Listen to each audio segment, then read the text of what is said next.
Have you ever wished you could reach a point where racism no longer touched you? Not because it disappeared, not because people suddenly changed, but because it no longer reached the deepest part of you. Have you ever wondered how some people hear something racist and stay calm, not frozen, not numb, but untouched? As if the words hit the air around them but never found a place to land. You might believe they are stronger than you, colder, more disciplined. But what if that isn't strength at all?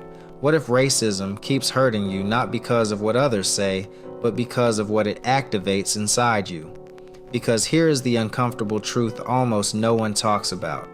Racism does not hurt everyone equally. It hurts where there is already an open wound. And as long as you believe the pain comes from the outside, you will keep trying to protect yourself from the wrong place. If you are still listening, it's not by accident. This is for the person who is tired of carrying anger, tired of explaining their humanity, tired of feeling like other people's ignorance has power over their nervous system. Because what if the goal was never to become tougher, but to become unreachable? And what if the way there is the opposite of what you've been taught? Have you ever wondered why some people can hear something racist and stay calm, not because they didn't feel it, but because they refuse to let it reach the deepest part of them? Have you ever watched a child become mature overnight? Not because they grew, but because they learned what it costs to be seen. Because racism rarely begins with a slur. It begins with atmosphere, a shift in tone, a laugh that doesn't include you, a teacher who hears confidence as attitude, a stranger who watches you too closely in a store, and the child doesn't call it racism yet. They call it something off, but let something happen a few times, and the body begins to learn. They start speaking a little softer. They start smiling a little more. They start calculating before they express. They learn how to be safe in other people's eyes. And this is the moment the identity starts to split. One self is real, spontaneous, unedited. The other self is strategic, polite, careful, built to survive. And here is the detail most people miss. The child doesn't choose this consciously. They adapt the way lungs adapt to smoke, quietly, automatically, until the air itself feels normal. So when people say, "You're so strong," what they are often praising is a child who learned too early that being fully human comes with consequences. And once the child learns that lesson, the world doesn't even have to keep teaching it, because now the child teaches it to themselves, and the disappearance begins, not physical, psychological. And if you've ever felt this, the next question is inevitable. What exactly forms inside you when you grow up inside a threat you can't name? You might think what hurts is the racism itself, the comment, the look, the assumption, but the truth is more brutal. What hurts most is what it creates inside you. Psychology has names for this, and they matter because names reveal patterns. One of them is hypervigilance, not overthinking, not being sensitive. Hypervigilance is the nervous system living like something bad could happen at any moment, because something did. Another name is anticipatory self-regulation, the habit of editing yourself before anyone else has the chance to punish you for being real. And then there's a wound that rarely gets spoken out loud. Internalized surveillance. That feeling that you're being watched even when no one is staring. That you must be good before you're allowed to be safe. That one wrong expression could turn into a stereotype. You learn to perform calm. You learn to swallow anger. You learn to turn pain into humor. You learn to shrink the parts of you that might be too much. And people call it composure. But composure, when it's forced, isn't peace. It's a prison with a smile on it. And this is why the title matters. Because racism will never hurt you again isn't about the world becoming kinder. It's about understanding the echo inside you that racism keeps hitting. Because as long as racism finds that echo, it keeps power. So the real question becomes, where did the echo come from? This is where it stops being an experience and becomes a system. Have you ever noticed how some people don't relax even in safe rooms? How they still measure themselves, still scan, still monitor? That isn't personality. That's conditioning. Because when racism happens early, it doesn't just offend you, it trains you. It trains the body to prepare. It trains the mind to anticipate. It trains the heart to stay guarded. So you become excellent at reading rooms, excellent at noticing tone shifts, excellent at adjusting fast. And here's the tragedy. The better you get at it, the less anyone notices you're doing it. You can walk into a space and instantly calculate. How loud can you be? How honest can you be? How much of yourself is allowed here? And you don't call it fear. You call it being smart. But the nervous system doesn't care what you call it. It still carries the load. This is where the wound starts shaping identity. You start to believe your restraint is who you are. You start to believe your silence is maturity. You start to believe your carefulness is wisdom. But the truth is darker. That carefulness was built because the world didn't hold you gently. And when you grow up like that, something else happens too. You begin to feel responsible for how others perceive you. So you over-explain, you over-perform, you overachieve. You become unproblematic. You become easy to digest. And yes, people like you more, but you start to disappear from your own life. Because when you are always managing perception, you are rarely present. And one day you feel it, a strange emptiness. Not because you don't have goals, not because you don't have love, but because you don't feel fully inhabited. Because so much of your energy has been spent being acceptable. And that's when the question becomes unavoidable. If racism taught you to survive by shrinking, what happens when you stop shrinking? People think the hardest part is the hatred, but the hardest part is the grief you never got to name. The grief of being a child and realizing the world had rules for you that it didn't have for others. The grief of learning that innocence wasn't equally protected. The grief of watching adults tell you to be careful like caution was your birthright. And here's the part that hurts quietly. You weren't just hurt by what happened. You were hurt by what never happened. No one stopping it. No one explaining it. No one saying, that was wrong. So you learn to swallow things you should have been allowed to spit out. And that creates a particular kind of pain. Pain without witness. You grow up functioning. You laugh. You achieve. You look fine. But something inside you keeps a record. Who dismissed you? Who underestimated you? Who assumed the worst? And sometimes the grief turns into something else. Resentment behind politeness, exhaustion behind kindness, a quiet anger that doesn't scream. It simmers. But you don't let it out because you learned what happens when it does. So you call it being chill. You call it not giving them the satisfaction. And sometimes that's true, but sometimes it's also self-abandonment. Because when you never let yourself feel fully, you don't just avoid pain. You dull joy too, and that's the twist most people don't see.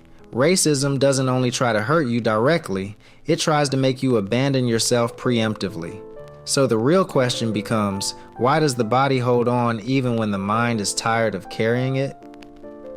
Here is what psychology understands that most people ignore. The nervous system doesn't respond to politics, it responds to threat. And racism, especially repeated racism, functions like threat conditioning, not always loud, often subtle, but consistent enough to teach the body, stay ready.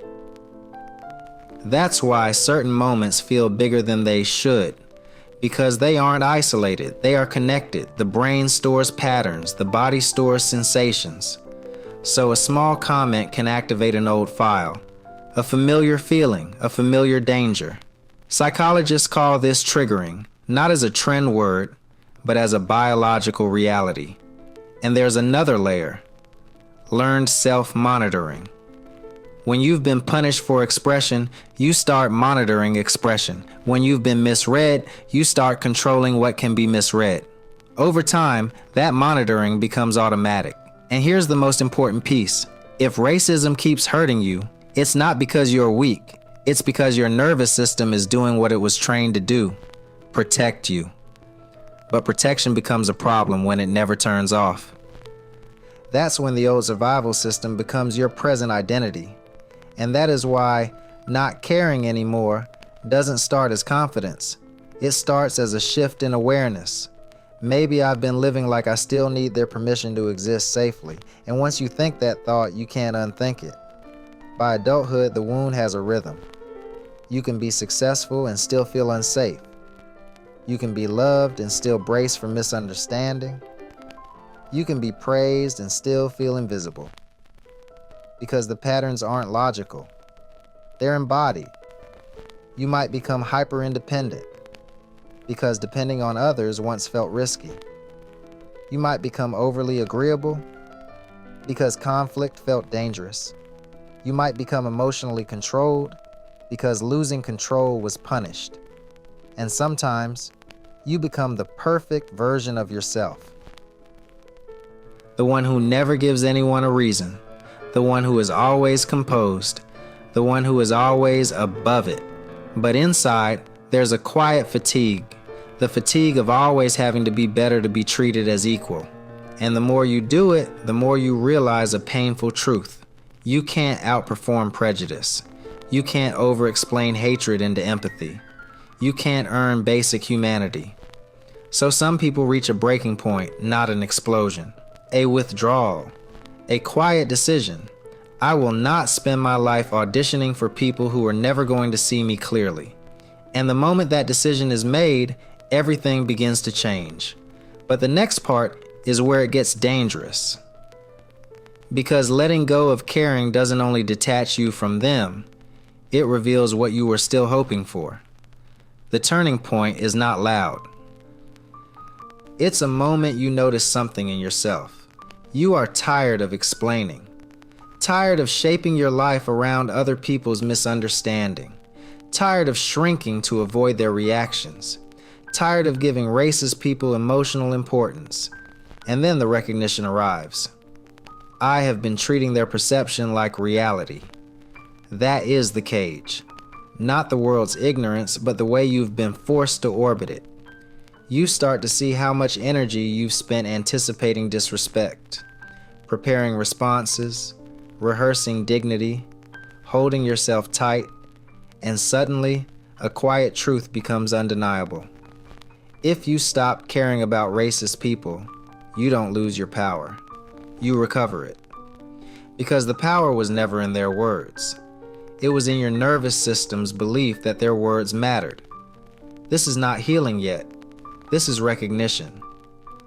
And recognition changes the direction of the whole story. Because now the question isn't, how do I survive them? It becomes, who am I when I stop organizing my life around their gaze? You weren't weak.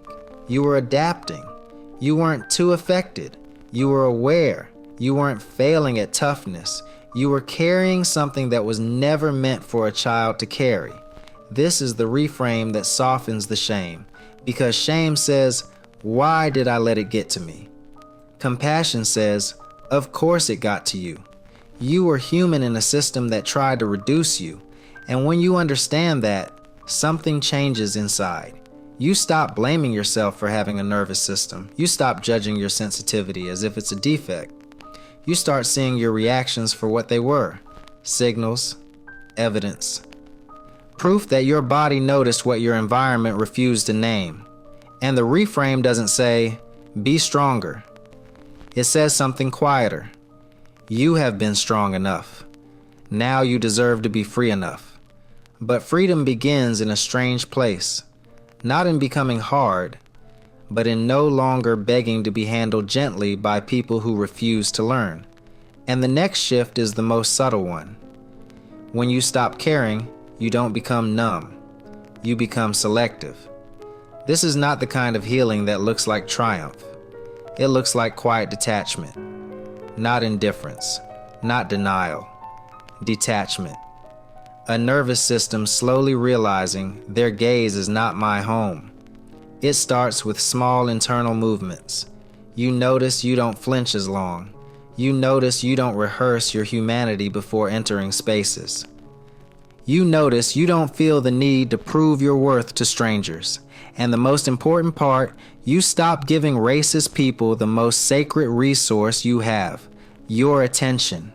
Because attention is energy, and energy is life.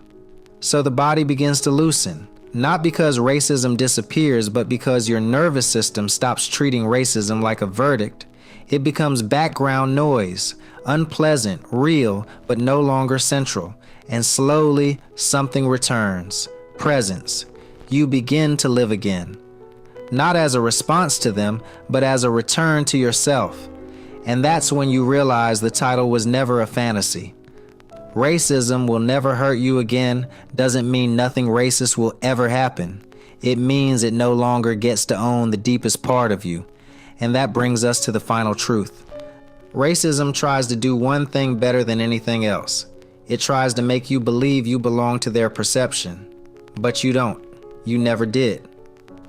And the day you stop caring about racist people, not because you are numb, but because you are awake, something fundamental shifts. Their words still exist. Their ignorance still exists. But it no longer finds the same open wound. Because you stop offering it one. You stop explaining yourself to people committed to misunderstanding. You stop shrinking to make their comfort possible. You stop treating their gaze like gravity. And what replaces that gravity is quiet, not emptiness, space. A space where you can be whole without permission. And maybe that is the most radical transformation of all. Not fighting them every day. Not convincing them. Not proving anything. Just living. Free enough that their hatred becomes small. Not because you became harder, but because you became more yours. And when you become more yours, the world can still try to touch you, but it no longer knows where to hit.